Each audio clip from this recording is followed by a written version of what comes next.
welcome to the Politics Hour starring Tom Sherwood. He's back. I'm Kojo Nnamdi.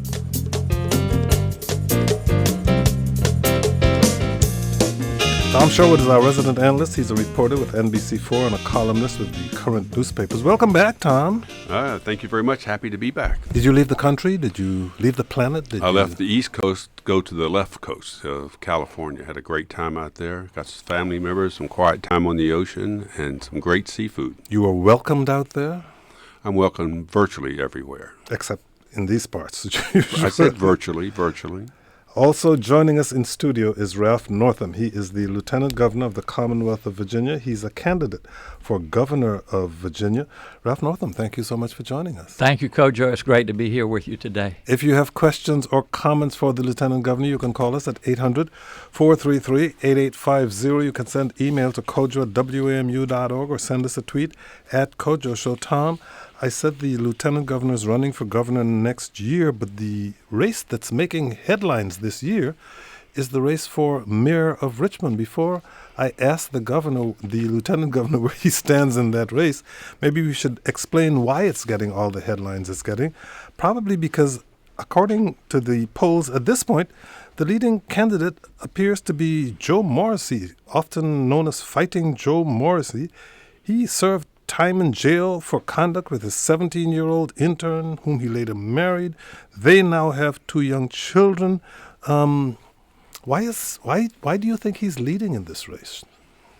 Well, this is the big picture for all this is whether you talk about the Trump and all the things that he has in his life that's still a credible candidate, whether you talk about Marion Barry and all the things he had in his life as a credible candidate.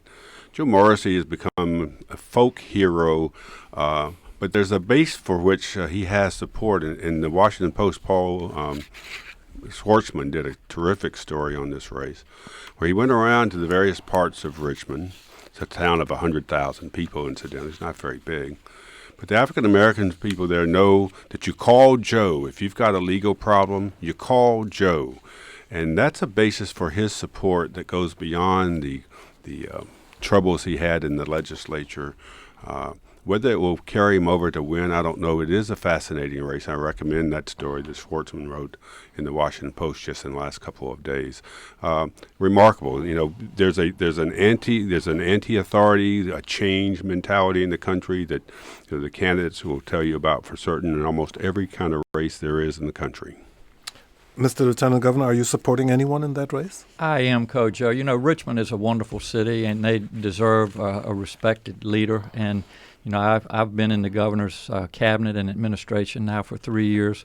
LeVar Stoney was our Secretary of the Commonwealth. He did great work for the Commonwealth. He understands the city of Richmond. He did excellent work on restoration of rights for those that have served their time. So LeVar and I are friends, and I'm supporting LeVar. Does he have enough local support there? I see there's a new poll that's just come out, I think, that shows him only with 17%.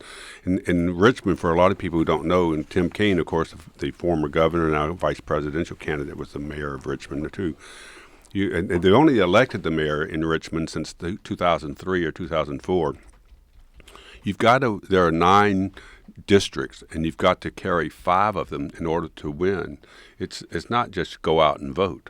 Right. So the election will be on November the 8th, and then, as you said, the winner will need to win 5 of those 9 districts. If they don't, then there'll be a runoff, a special election that will be in December. So it could be very interesting. Do you think that could be Joe Morrissey's downfall, that he might be able to score well, but he may not be able to win? I suspect so. Again, this is a long story in American politics. I remember in Georgia, people thought Lester Maddox would never become governor after all the axe handle Maddox. And so there is an appeal to these candidates who tell the establishment, the authorities, we're not putting up with this anymore. I have a friend who's a very conservative guy and works with me, and he says, I'm voting for Trump because I want to blow up the system. There you have it. What's happening in the nation, and apparently what may be happening in the city of Richmond, Virginia. In case you're just joining us, our guest is Ralph Northam, Lieutenant Governor of the Commonwealth of Virginia. He's a candidate for Governor of Virginia. Later in the broadcast, we'll be talking with Josh Birch. He's the founder of Neighbors United for D.C. Be sure to join us for next Friday's Politics Hour. We'll be hosting a debate between the candidates in the Maryland Senate race, Congressman Chris Van Hollen and State Delegate Cathy Lanier. The presidential race has been tightening or had been tightening in Virginia. It's a key battleground state. Hillary Clinton is now ahead in new polls after a strong performance in the debate Monday, but many people expected her to be much farther ahead at this point.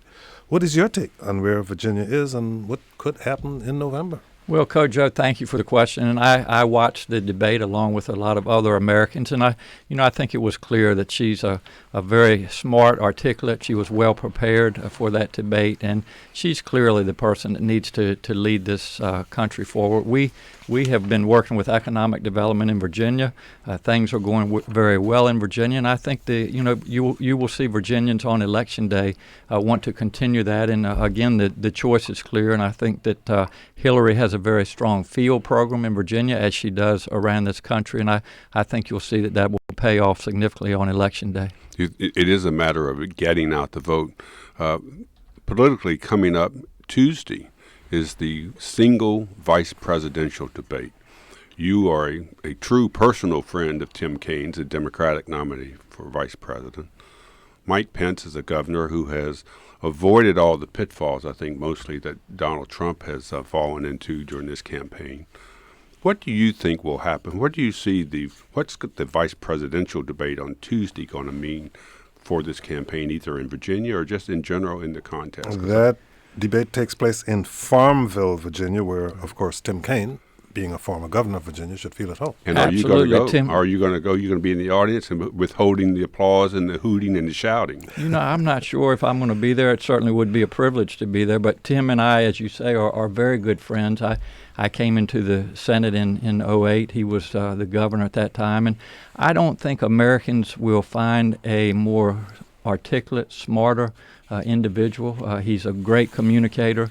And, the most important thing about Tim Kaine is that he's there for the right reason. And he's just going to be a great vice president for this country. And I think this will be really important and a big deal for the Commonwealth of Virginia. But Mike Pence cannot be depended upon to be as blustery and thin-skinned as Trump was in the first campaign. How do you deal with someone like Mike Pence, who is fairly measured in his politics and in the way he presents himself? I suspect, Governor Pence will be prepared. His politics, though, he's on the wrong side of a lot of issues. Women's issues, discrimination against the LGBT community. These are things that people feel strongly about, and I think they're going to see a Tim Kaine again who is just so smart, so articulate, and I don't know how Governor Pence will feel at the end of the day, but I suspect he'll regret getting up that day. Ooh, Before that debate takes place on Tuesday, we'll be talking with the chair of Virginia's Democratic Party and with Donald Trump's Virginia campaign manager. That would be Corey Stewart. That will be on Tuesday. We'll have that conversation. You may want to tune in for that. Mr. Lieutenant Governor, you are in your own race for governor of Virginia. That election is next year in 2017. What would be your Tom Sherwood would say your first and second priorities if you were to land in the governor's mansion? Well, thank you for the question. And, as you know and as the listeners probably know, I'm a native Virginian. I grew up on the Eastern Shore. I'm the product of public schools, went to Virginia Military Institute, served in the United States Army, and all of my adult life, except for being in the Army, certainly as a pediatric neurologist, has been in Virginia. So Virginia has been very good to me. As Lieutenant Governor, working with the current administration, we have focused on economic development. That is making sure that we have good, high-paying jobs in Virginia. The jobs of the future, Kojo, are in really what we call the STEAM-related fields: science, technology, engineering, the arts, and math. So we're working very hard in Virginia to bring skills to jobs, and you do that through workforce development. If you would allow me to interrupt, yes, I sir. suspect that if your opponent happens to be Republican strategist Ed Gillespie, and I asked him the same question, he might provide the same answer. What would be the difference between what you would do and what a Republican in that job like Ed Gillespie would do? Well, we have a winning track record. Good things are happening in Virginia. We're on a good trajectory, and you do it through workforce development. That is, you have a world-class education system in Virginia. And so, we're working with our community colleges and universities. We're expanding vocational and technical training at the high school level. We have revised our SOL system. In other words, we need to stop teaching our children how to take multiple choice tests rather than to think creatively. And finally, something that I have really put a lot of work into is pre-K education. We are, I think, on a trajectory to make sure that all children in Virginia have access to pre-K education. So the answer to your question, Kojo, we will continue to work with economic development to bring good jobs to Virginia. The other thing that I bring to the table as a pediatrician, I have worked all of my life as an advocate for children, and so I want to make sure that all of our children in Virginia have access to quality education and access to health care, and so that's what we can do for Virginia. You can also join us by going to our website and watching the live video stream of this broadcast, kojoshow.org. You can ask a question or make a comment there. The governor's entering his last legislative session. It'll be your last as lieutenant governor, Yes. head of the Senate. What do you see getting done in this legislative political year coming up before you get to taking the oath of office as governor? Right. There's a long way between now and then. What needs to be done? The governor says he's going to try again for the health care issues, Sure. where the state has foregone hundreds of millions of dollars in federal funds. It doesn't seem to have any difference that the Virginia legislature, controlled by Republicans, want to go there. Do you have a more narrow agenda going into the legislative session, or what? Well, Tom, to a couple points I would make. Medicaid expansion is part of the Affordable Care Act. Right now, there are 400,000 working Virginians, and I would underline the word working, who don't have access to health care. Morally, it's the wrong thing by not expanding Medicaid. And then, I think something else we need to look at from a business perspective. Each day that Virginia does not expand Medicaid, we're not only leaving on the table, but we're giving to other states who we compete with $5 million a day. And so, I tell people, any business person that wants to tell me that it's a good idea to give $5 million a day to their competitors, I would tell you as a neurologist, they should have their heads examined. So we will continue to work on Medicaid expansion. The other area that I think Excuse me, may I just interrupt you there Yes. for one moment? The Republicans say, as good as this program sounds, it is likely possible, that in the out years of this program, the state itself the burden from the federal government will be shifted to the state, and it's a risk they do not want to take. Yeah, I've heard that argument, Tom, but it's a very shallow argument. The first 3 years, as you know, 100% is funded federally. And then after that, 90% federal, 10% state. That's a pretty good deal. It's like highways. It is, and we've done a lot of good things for Medicaid reform to lower the cost of health care in Virginia. I have been at the table for those discussions, really designing metrics that look at outcomes. Good things are happening, but to leave that kind of money, again, not only on the table, but to send it to other states is just the wrong thing to do morally, and it's the wrong thing from a business perspective. But nationally, the Affordable Care Act does seem to be in some trouble. Major insurers are pulling out. Enrollment is half what was projected in many markets. There isn't the competition that was promised, and a number of health plans are now suing the government over unpaid money. What does Obamacare look like to you in Virginia? Kojo, like any large piece of legislation, it's rarely perfect the first time around, and so there are some very good things about the Affordable Care Act, and I can tell you as a physician, not to have pre-existing conditions, that is a big deal for people that leave one place of employment to go to another. If they have a condition such as diabetes, before the Affordable Care Act, they could cherry pick and say, we're not interested. You already have a disorder that would be expensive. The other thing that, as a parent, Pam and I have found very helpful, we have 2 children, aged 28 and 26.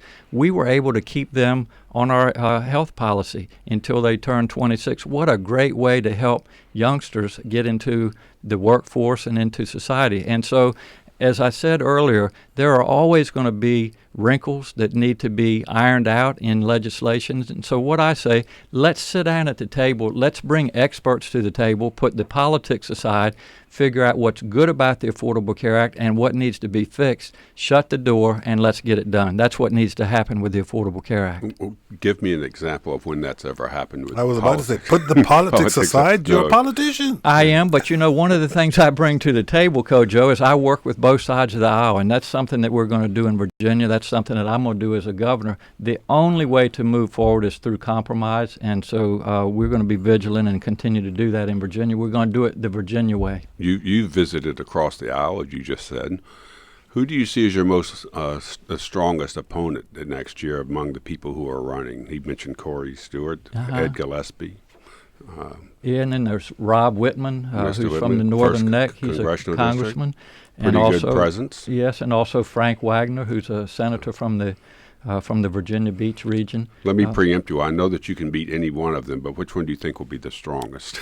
Well, the way I would respond to that, Tom, and I used to play sports back in the days, and it's kind of like Friday night football. I know that there's going to be another team on the other side of the field. They're going to have their strengths and weaknesses, but our job and what we're focused on is to be prepared for 2017. And, I am very proud of our team. We've got a great team. I'm very proud of our record. We've got a great resume, so we feel comfortable. And you cleared the field. There is no other Democrat who's in the race or anyone who is out there circling, trying to get in. So it's up to you not to stumble. That's right, and we're not going to stumble, but we'll be ready for November of 2017, and we feel confident that I'll be the next governor of Virginia.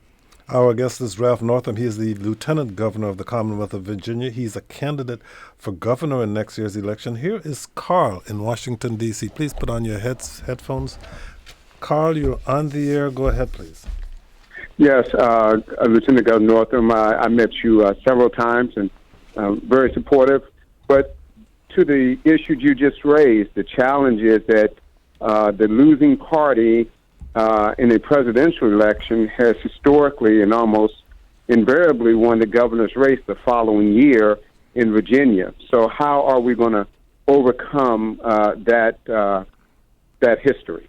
Yeah, it's a great question, Carl. And as you know, Governor McAuliffe was the first to break that trend in many years. And so what we will do, Carl, as we move forward is we will talk about our positive message, my resume, my being a pediatric neurologist, an advocate for children, a veteran of the United States Army, a business owner in Hampton Roads, and just talk about the good things that we have been able to do in Virginia with jobs. We have brought 167,000 new jobs into Virginia, $13.8 billion of capital investment. Our unemployment right now in Virginia, unemployment rate, is at 3.9%. It's the lowest that it's been since 2008. It's also the lowest in the southeast of this country. So good things happen in Virginia when Democrats are leading, and we're going to put that message out in a very positive way. And again, we feel confident that we can continue the trend that Governor McAuliffe set. I'm obviously confident that Hillary Clinton and Tim Kaine are going to be our next president and vice president. We will then, the governor will appoint Tim Kaine's replacement. I think that will be very helpful to the 2017 ticket. It will keep our base enthusiastic. As you know, in an off year, sometimes folks get complacent. But we feel very good about looking ahead at 2017, and again, very confident that we can continue to break that trend when Hillary Clinton and Tim Kaine are elected. Carl, thank you very much for your call. In addition to that, the fact is, that old standard about who wins in the off year when the vice president or the president wins, the demographics of Virginia have changed and are changing rapidly. They're changing rapidly in North Carolina. The demographics play a big role here. There's been such a significant change in the Northern Virginia area. Doesn't that play a big role too, in addition to all the fine work that you've done? It does, Tom, and I was asked earlier what are some of the important things that we want to continue to work on, and I think what's going to be on the radar screen in 2017, but something that I think is of utmost importance and urgency is nonpartisan redistricting. And we need to make the system fair and let voters choose their representatives rather than the representatives choose their voters as How it do you is get now? there? Well, you get there by educating the electorate and making sure that they understand the importance of nonpartisan redistricting, and ask them to, ask these candidates when they say they want their vote, how do you feel about nonpartisan redistricting? It is something that I was a co-patron on. We present it every year in the Senate. It passes, and then it goes down to the House. And as we say, it gets a bit of a fever down there. But it is the right thing to do in Virginia, and we need to move forward with nonpartisan redistricting. A question on the Affordable Care Act from Robert in Sterling, Virginia. Robert, you're on the air. Go ahead, please. Oh, hello, Coach. Thanks for taking the call. You're welcome. So I have a health insurance plan in Virginia that I bought through the marketplace, and it seems like all of our doctors, the ones that we're used to going to, they keep telling us that no longer will they work with Affordable Care Act plans. If I go and buy a plan privately from the same insurance company, they're happy to work with me. Otherwise, they keep telling me that they're not going to work with them. So I ask, what good is it for me as a consumer to participate in the marketplace when my doctors keep telling me that they're not going to work with my health plans? Dr. Northam. Yes, it's a good question, Robert. And one of the things, as I said earlier, that there are things that need to be fixed with the Affordable Care Act. One of the ways that we can decrease costs is to open up our exchanges across the state lines. In other words, right now we have to stay within Virginia, but in order to be a competitive market and to reduce cost, that's a step that could be taken. Again, at the end of the day, Robert, it's about sitting down at the table, having people that understand health care and fixing the problems that currently exist in the Affordable Care Act.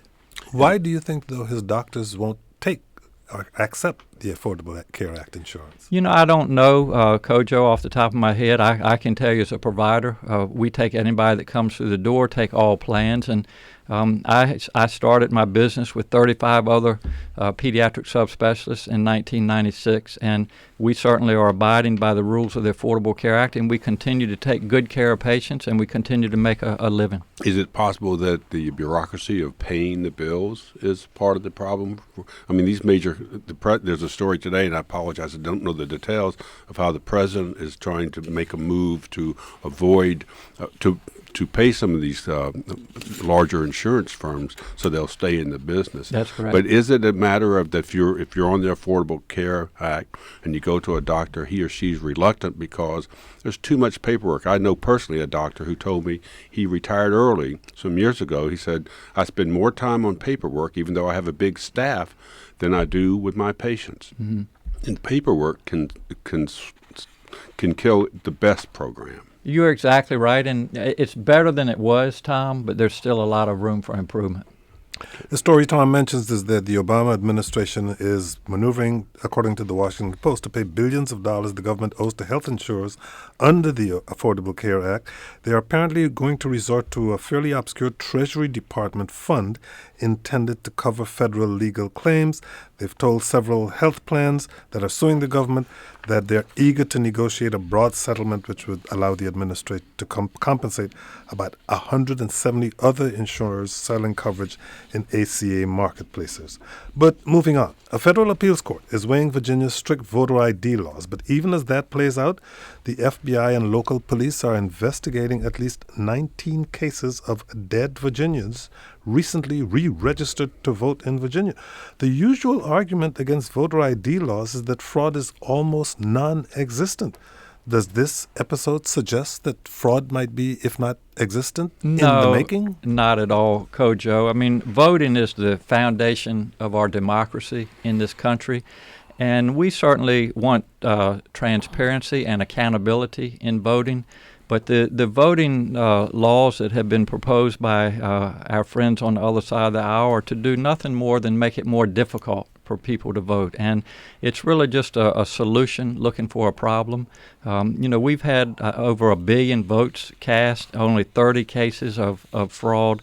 Those aren't real strong statistics. So, again, our party is determined and really intent on making sure that that we make it easier to vote in Virginia rather than more difficult. Others have said that it's not voter fraud unless someone actually tries to vote using those registrations. I'm more worried about cyber attacks and influence on counting the votes. It seems more real than people trying to sneak in and vote.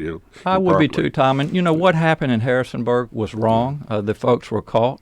No fraudulent votes were cast. And I would just tell you, having come from Virginia Military Institute, having been the president of the Honor Court there, honor is very important to me. So when people do things like that, again, they should be held accountable, and they were in this case. I want you to know that I tweeted your remark that of Governor Pence that he'll, quote, regret getting up that day. And I'm getting lots of response on Twitter about it. So do they you've agree? now set a high bar. Well, they're retweeting it. So you've now set a high bar for Governor Tim Kaine. Well, he's going to do fine. Senator Tim Kaine, Vice President, whatever. He's got too many titles. I think everybody in Virginia and this country will be very proud of Tim Kaine after they see his performance. Can we go back to just... But getting up in the morning is a fairly low bar to set. Nevertheless. Well, can we just... I think a big thing that happened politically this week for the Politics Hour is John Warner, at 89, former senator, who came out and stood by Tim Kaine and endorsed the Clinton-Kaine ticket.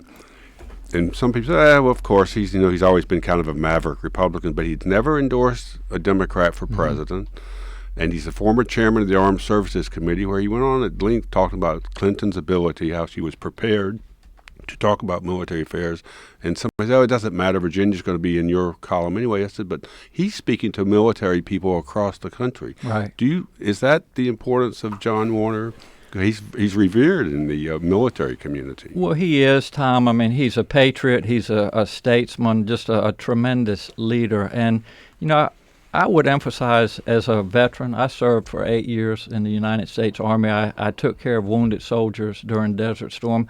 I know the sacrifices that these men and women give and make for our freedom. And, to watch Mr. Trump sit there and tell Senator McCain that he wasn't a hero because he was captured, that's unacceptable. And then also to be disrespectful of a Gold Star family, a family that had their son had given the ultimate sacrifice. So I would ask any veteran, any active duty military person in this country, look at what that man stands for. We do not need him anywhere near the White House.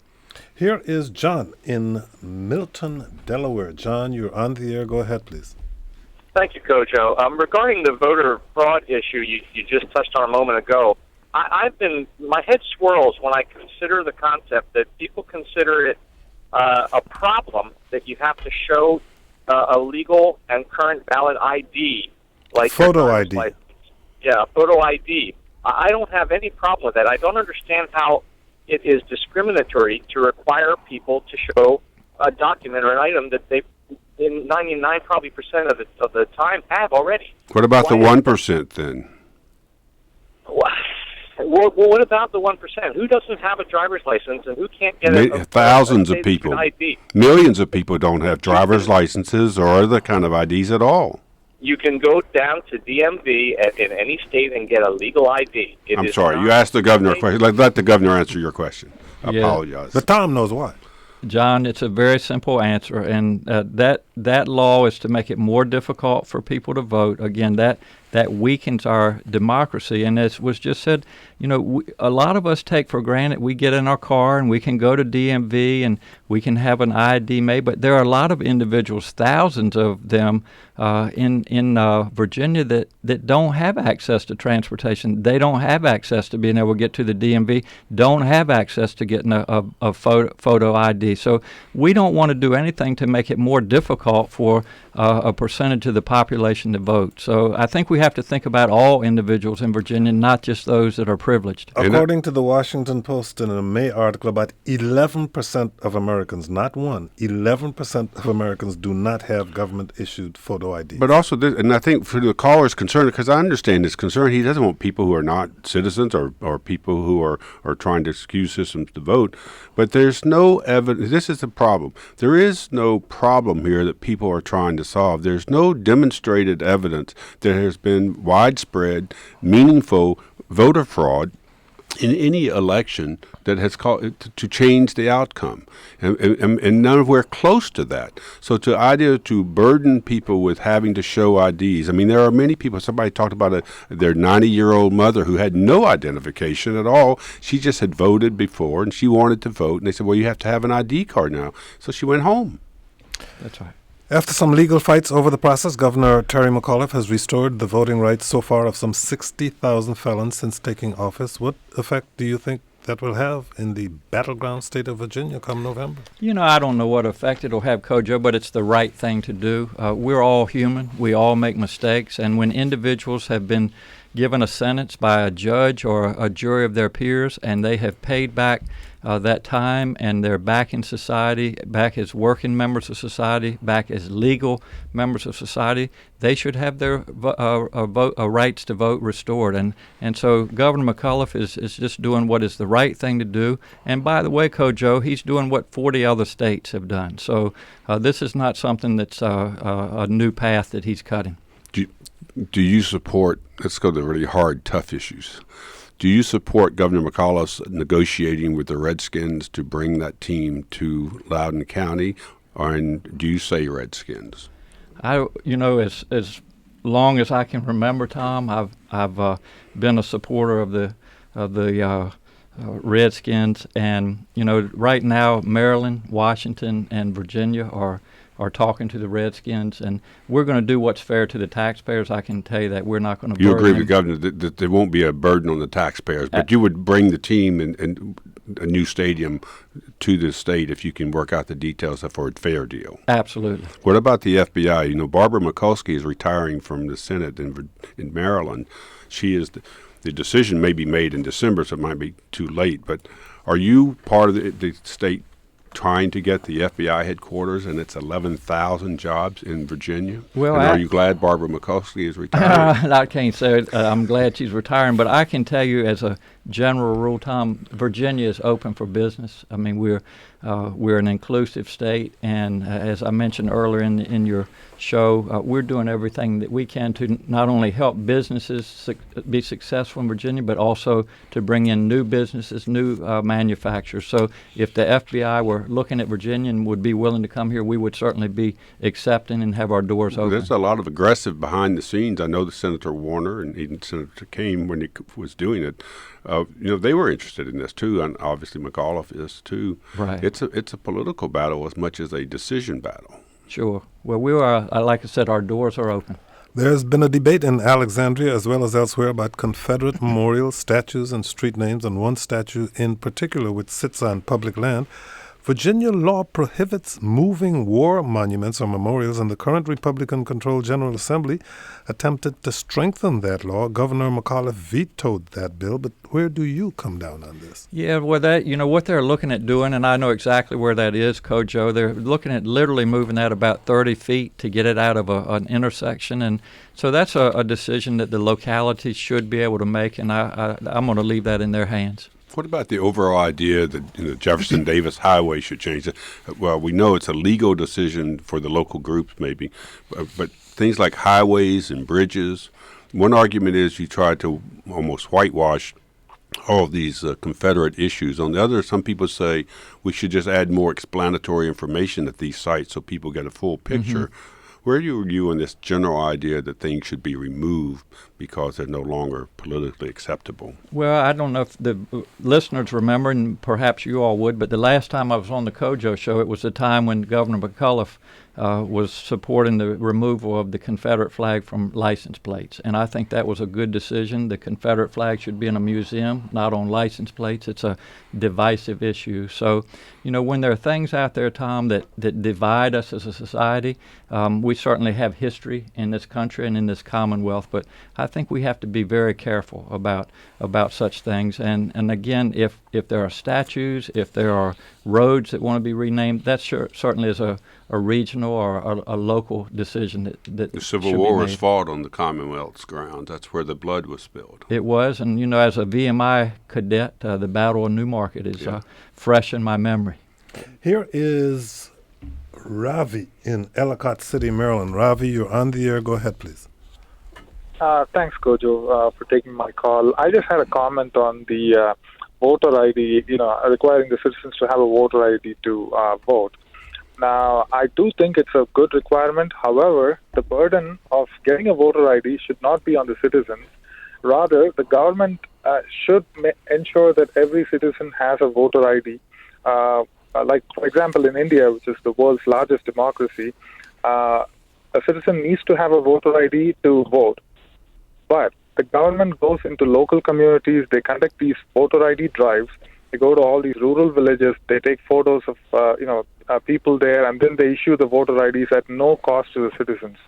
So I think forcing the citizens to go get a voter ID to vote, I just think is not right. And Ralph Northam, are you going to be the one who gets the General Assembly together on that issue? Well, I think we've discussed this, but Ravi, I appreciate your question, but it's really a solution looking for a problem, and we don't have a problem with voter fraud, and we need to make it convenient for everybody in Virginia to vote, and so I don't like the idea of making them have a photo ID. Very quickly, I don't think the conservatives in the legislature would support the idea of some government agency going around and getting your photograph and getting something outside of a driver's license or a Medicaid card or something like that. I think they would not buy into that either. I agree with that. Speaking of very quickly, we're almost out of time, but you've weighed in on the NCAA decision to relocate the basketball championships from North Carolina because of the bill that LGBTQ advocates say is discriminatory. You've invited the NCAA to consider Virginia for the basketball championships after the decision to relocate from North Carolina. That was the result of anti-LGBT legislation there. So might Virginia be in the running? We certainly hope so, Kojo. And what a hateful and discriminatory piece of legislation that was. And, again, Virginia is inclusive. Our doors are open. And I can just tell you, as a business owner, in order to be successful, you've got to have a good product, which we have, and you've got to have your doors open. You've got to encourage people to come in, not discriminate against certain groups or certain individuals. So, I'm sorry. I regret what's happening down in North Carolina, but I hope the NCAA, the NBA, PayPal, all these other businesses that don't want to continue to do business in North Carolina look at Virginia, because we're open for business. Do you have the facilities for the NCAA tournament? Where would that be? Well, there are in Northern Virginia, I would guess. Northern Virginia, certainly in Roanoke, Salem, there's some areas. So we're actually in discussion with different areas around the Commonwealth looking into that. The nation's capital is open for business. I hate to stand there and compete with you, but we have space Charlottesville. Ralph Northam is the Lieutenant Governor of the Commonwealth of Virginia. He's a candidate for Governor of Virginia. Thank you so much for joining us. Kojo, thank you and Tom, and appreciate your listeners. And you agreed to come in here and do a debate with whomever your opponent is when the race is heading up. Absolutely. Okay. Be sure to join us for next Friday's Politics Hour. We'll be hosting a debate between the candidates in the Maryland Senate race, Congressman Chris Van Hollen and State Delegate Kathy Shalega. Shortly, we'll be talking with Josh Birch about statehood. He's the founder of Neighbors United for D.C. Statehood. But Tom, first, the D.C. Council is trying to change the law regarding sales taxes on tampons and diapers. Apparently, you don't pay sales taxes for Viagra, but tampons and diapers are apparently being classified kind of as luxury goods. And the council is trying to change that, but there are concerns about the revenues from the sales I don't think taxes. there's going to be any problem in getting changed. I went to the hearing with Jack Evans held, the Finance and Revenue Committee chairman. I talked to Holly Siebold, who actually lives in Vienna, Virginia. She runs an organization called Bringing Resources to Aid Women's Shelters. She started in January of last year. She read how shelters were providing roofs, but they weren't providing much more, and particularly feminine hygiene products. So she just started out of her house, her nonprofit, and she's now helped dozens of shelters get these needed, necessary, expensive products.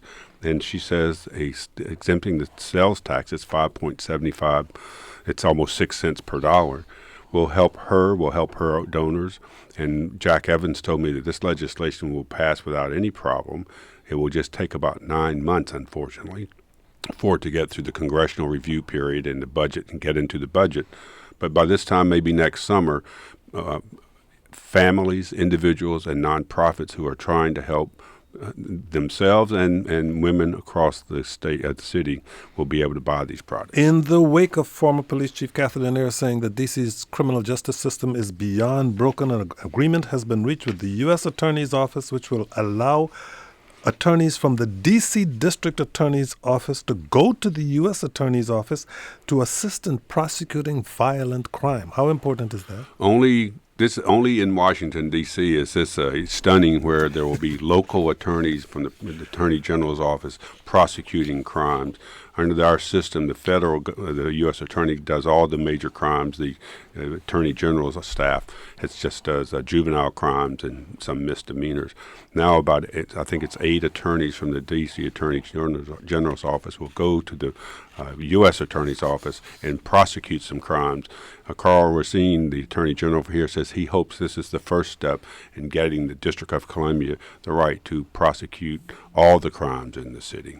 So that's the long-term look at that. Joining us by phone now is Josh Birch. He's the founder of Neighbors United for D.C. Statehood. Josh, thank you for joining us.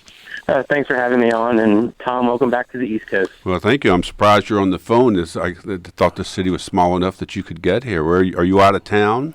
No, see, you make us I'm in town. everything. This was a late-minute request by the Kojo show.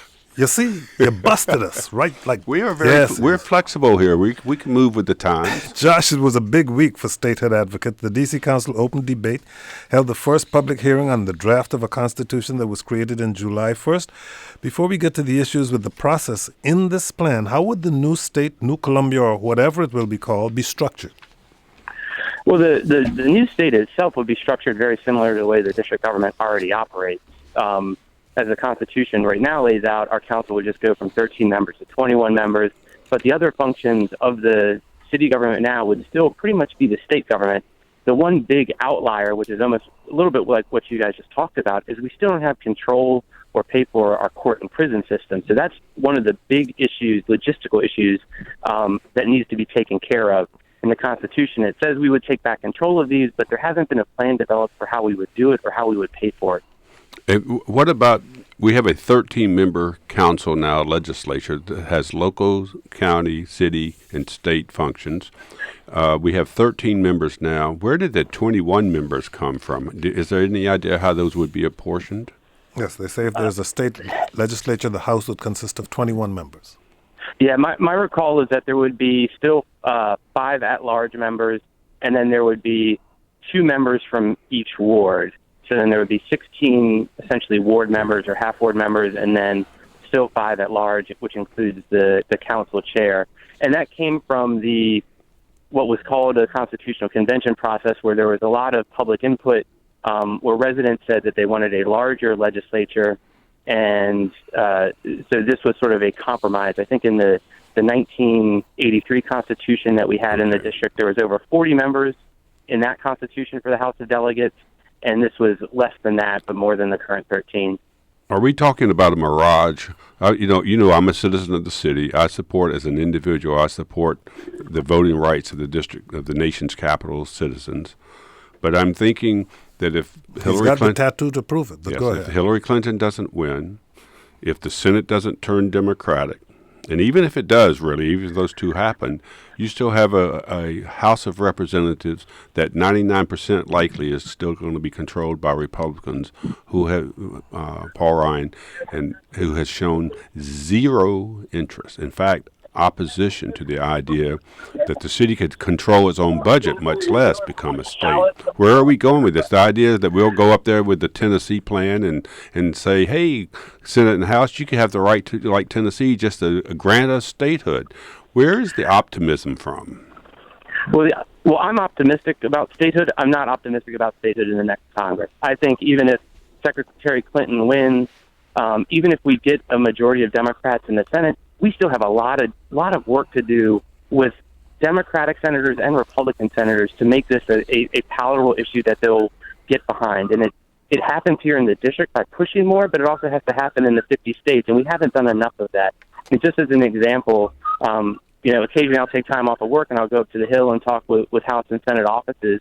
And just this August, Senator Jeff Merkley, the only senator who endorsed Bernie Sanders said he didn't support, his staff told me he didn't support statehood for the District of Columbia. So if that's where we are with Jeff Merkley, one of the more liberal lefty senators in the U.S. Senate, we have a lot of work to do in the 50 states to really compel Congress to act on this. Did he say why? Did he say why? Through his staff, they said they felt that the district was too small geographically, and I asked them where in the Constitution that's a requirement for statehood, and they couldn't say. And I brought up that we have more people than Wyoming and Vermont. And then they sort of cut the conversation off. So I think a lot of people still haven't really thought this out, because I think when the facts are laid bare that statehood is morally right and constitutionally sound, but we have a lot of work to do to get people from Oregon and Maine and Connecticut and, New Mexico to compel their senators and representatives to support this cause. But back to your question, Tom, I do think that this referendum is important. I have a lot of problems with the Constitution and the process by which it was developed, but having a referendum on statehood is a good thing. The District of Columbia hasn't voted on statehood since the early 1980s, and it is a good time, and I commend the mayor and the statehood commission for putting this forward, because we do need to vote on and to show members of Congress and show the rest of the country that we think statehood is our natural right and our democratic destiny. Let's go back to the process, because there's been concern among statehood advocates about that and the lack of input from the public. What are the issues? So there was ample ability for the public to have input, but the problem is it wasn't meaningful input. Constitutional conventions across the country, I believe 41 states developed their constitution by having elected delegates. So residents would go from those territories, and they would vote for people to develop their constitution. This was 5 members, or 3 members of our shadow delegation, the mayor and the council chair. They essentially had several public hearings where people could come and comment, and then they decided what the changes would be to the Constitution. And I think the people of the District of Columbia have been shut out of American democracy for so long. Don't we deserve the right, the people of D.C., to decide what our Constitution looks like, to develop a document that shows what our values are? But a lot of advocates, Josh, feel that this is being rushed, that the district does not need to pass a constitution in order to petition the federal government for statehood. Is that right? Well, we don't need to. We could develop we have a draft. We have a constitution that we've been pushing. The 87 one, there's also the 1981. We could use this one. I actually think, people should vote for this referendum this fall, but that we should pressure our council and leadership to have a real constitutional convention in the next 2 years so that we actually elect delegates. We have the time. As Tom said, this next Congress isn't going to pass a statehood bill, so let's do it right. Vote on statehood this fall and do the right thing next year. Josh, the fear is that if you have a constitutional convention, that much like the 80s measures, that the groups that will get together, just like in Virginia, the conservatives go to to the delegations. In this city, the activists will get together and they will pass a constitution that probably would be the most liberal in the country, guaranteeing rights and housing, all these things, which may well all be good, but it will be such a strong liberal constitution that it will be, again, something that the House and the Senate would reject. And so the mayor's idea was, let's keep a stripped-down, clean version of what we're going to do so we don't open ourselves up to even more criticism, more obstacles, and more losses. Is that right? Well, yeah, and I think the political calculation was, I think it's fair and it's accurate. I think from the mayor's office, and I think no matter what gets put before Congress, they're going to start changing that anyhow. So I think one of the things a lot of statehood advocates, myself included, are advocating for is the only change that absolutely needs to be made to this Constitution is to have a constitutional convention immediately after we're admitted as the 51st state.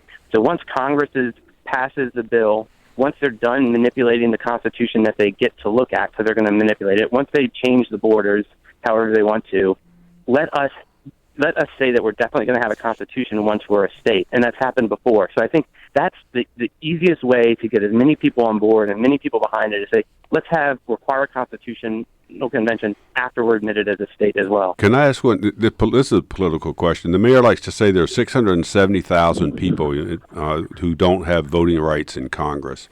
how many people of the 670,000 citizens, how many people actually count the District of Columbia as their home city? Are not people here who have California driver's licenses and retain their states? I mean, Ralph Nader, for example, has lived here since the 60s, but he's a legal resident of Connecticut. So how many, does anyone really know how many people live in this city who are actually citizens of the city? Should we go by tax filings or what? How do you determine that? Yeah, I don't know how we determined that, but I know there are a lot of people like that. We had a table at 8th Street Festival, and there was a lot of people that came up to our table that said, "Yeah, I'm from somewhere else, and I still vote there, and the reason I do is so I can have representatives." And my answer to them was, "Well, we need you. If you're still registered to vote in New Jersey, call Senator Menendez. We need him back on the statehood bill." Speaking of voting there, Josh, D.C. voters will be going to the polls in a few weeks, and statehood is on the ballot. Exactly what will the voters be asked on that ballot? So it is, you can only vote once, but it's a 4-part question. Do you support statehood? Do you support a Republican/representative form of government? Do you approve of the boundaries? And do you approve of the Constitution? So voters are going to have to decide, even if they disagree with one of those parts, do you either vote yes or no on that question. Wow. What happened to the 5th question? Do you support Tom and Kojo for governor and lieutenant governor? They forgot that one. If that's what makes us a state, I'm all for it. Well, you sound desperate. We're not running at this point. We're 200 years behind schedule. Okay, it's people. Let me just say that I'll compliment Josh, since he's not here, and I'll have to look at him. Is that this is the type of citizen involvement that brings to life what I like to say, that local Washington is only as good as the people active in it. So thanks, Josh. Josh Birch, he is the founder of Neighbors United for D.C. statehood. And that's it for the show today, but remember to visit online. It's almost October, so check out a piece we did on pumpkin beer over at kojoshow.org/blog. Yes, pumpkin beer. So, excuse me. Producer Mike Martinez found out just how authentic or not the brews are to this region. Remember, too, that you can stay up to date on broadcast by subscribing to the podcast through your favorite service. However you listen, be sure to meet us back here at noon on Monday. We'll be talking to an American university official about the school's response to a series of racial incidents on campus, plus the debate over what to do with the prime real estate on Pennsylvania Avenue once the FBI headquarters moves out. That's coming up Monday at noon. Until then, enjoy the weekend. What should we put in place of the FBI building? It's going to be a commercial multi-use development, housing, all kinds of things. Whatever it is, it's going to look better. People will be able to get into it, whatever it is. Couldn't be worse. Thank you all for listening. I'm Kojo Nnamdi. The Kojo Nnamdi Show is produced by Michael